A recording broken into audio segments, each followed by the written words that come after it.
Hi there, this is Michael Nitu, and today we're going to be talking about freehand architectural drawing, but from a very practical perspective. Basically, we're going to be talking about the types of drawings you will be doing to learn proper freehand architectural drawing. So probably from what you can see in this bubble diagram, right, this one here, you've got many different areas, and they're not necessarily interconnected in any way, right? Like graphics exercises that have too much in common with architectural composition. They do overlap in certain areas, but you could probably tell by now that freehand architectural drawing isn't really about drawing. That's a surprise, isn't it? You were expecting probably nice graphics like drawing trees and maybe doing a portrait or stuff like that, but actually we're talking about design work. So basically the type of drawing which is actually before design work. It's like a precursor to your future designs, and also a very good tool when you're actually designing, when you're doing projects for uni or for your real designs. Right, so let's just jump into these and take them one by one and talk about each of them. So right, we're starting off with graphics exercises, right? So you basically need to have a standard graphics skill set, which you could use with all your designs and design work. So what type of graphics exercises are we talking about? Entourage, poster designs, and material designs. Right, let's see about entourage. So entourage is represents the extra elements you add in all your work. They could be people, vehicles, trees and shrubs, right? So you can imagine you studied perspective, you've drawn a beautiful building, right? You've designed a beautiful building, but you need to make it look graphical, right? It's not just about having an idea, but more, it's a paradox, because you need to have a good idea at the end of the day, but you need to show it and visually express it in a very coherent way. So that's why people, right, could be very useful in your drawings. Vehicles could also add a lot of detailing to your work, and trees and shrubs are a very essential element in your designs. I'll take as an example, have a look at the critique on the cube house assignment, right? You'll get an idea of how much of a difference trees and shrubs can make in terms of your visual composition. Right, poster design. That means basically we will be doing work around making a vertical layout, right, of a poster with many themes, but the most important ones are architecture exhibition. So we will be doing a drawing of basically a presentation of an architecture exhibition, with a title and main visuals and a lot of info and stuff like that. Also, you'll be doing a poster called self-portrait. This is very interesting because we're not talking again about snapping a picture of yourself, maybe a selfie, and just drawing that, but actually expressing your ideas through architectural composition in a poster graphic type of manner. Another graphics exercise is materials. Maybe you've seen the the wooden cube texture, right, exercise, where you're drawing a small wooden cube. Well, basically these materials are, although they are very useful for design purposes, for your visuals, they are very, very, very good graphic exercise. Basically you'll be doing a composition with materials. What type of materials am I talking about? Wood texture, glass, plastic, aluminium, because it's got that nice reflection.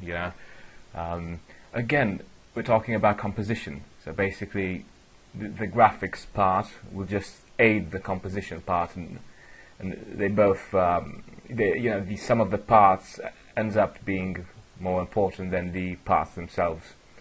Alright, I forgot to translate this from Romanian, right? Corporatație. Right, that's basically rotation volume, we could call it, right? Let's see, rotation volume, right, just like this, right?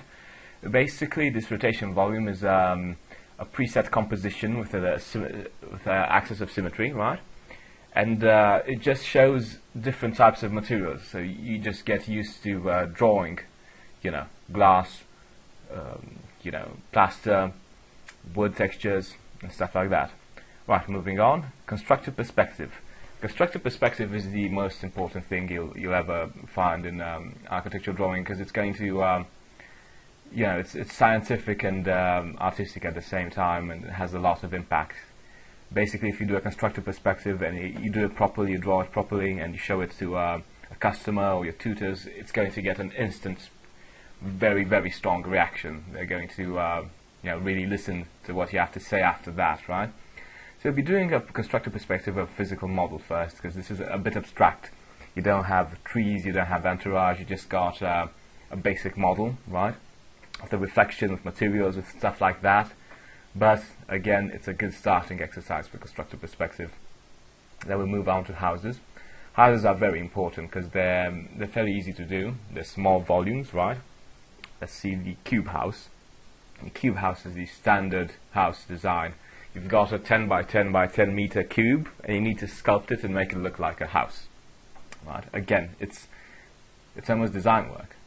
Although you can't really have a design by drawing for 5 hours. You need to have a whole project on a specific design. But again, I'm sure you can see the overlaps.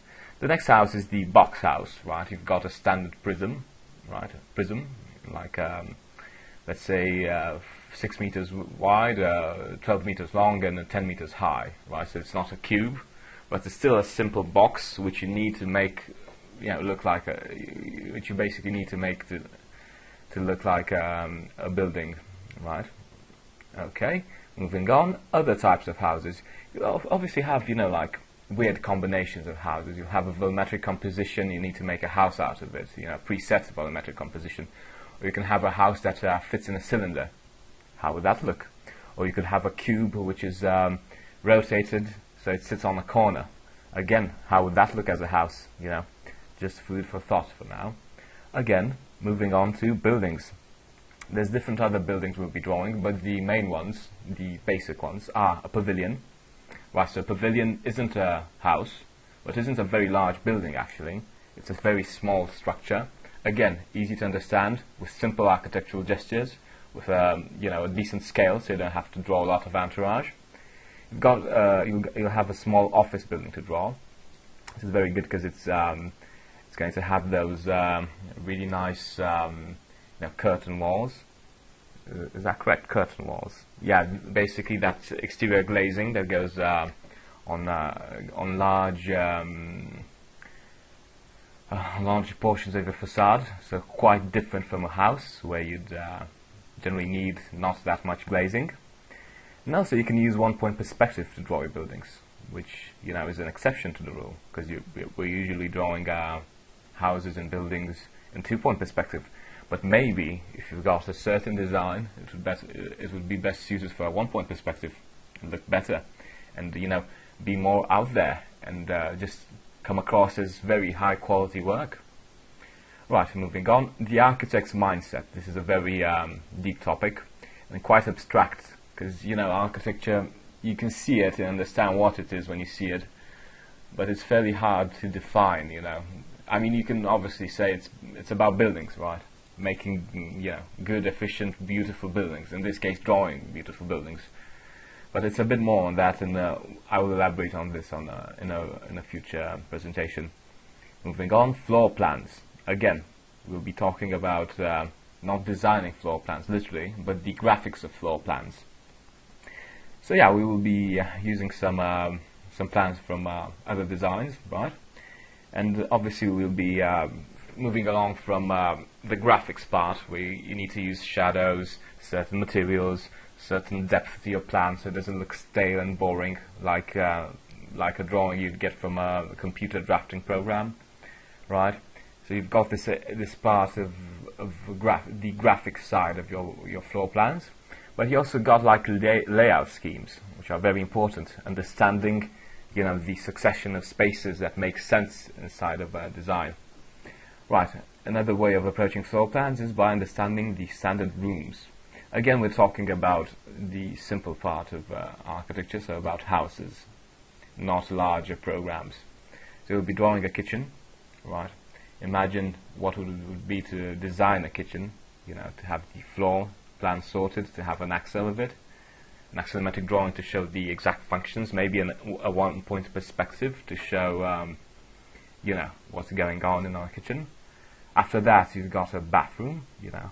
I actually had some students that were very enthusiastic by the other parts of rooms, right, and really interested by the bedroom and the children's room and stuff like that. But again, even the bathroom is, you know, not to be funny here, but is a good opportunity to throw in some really good architecture.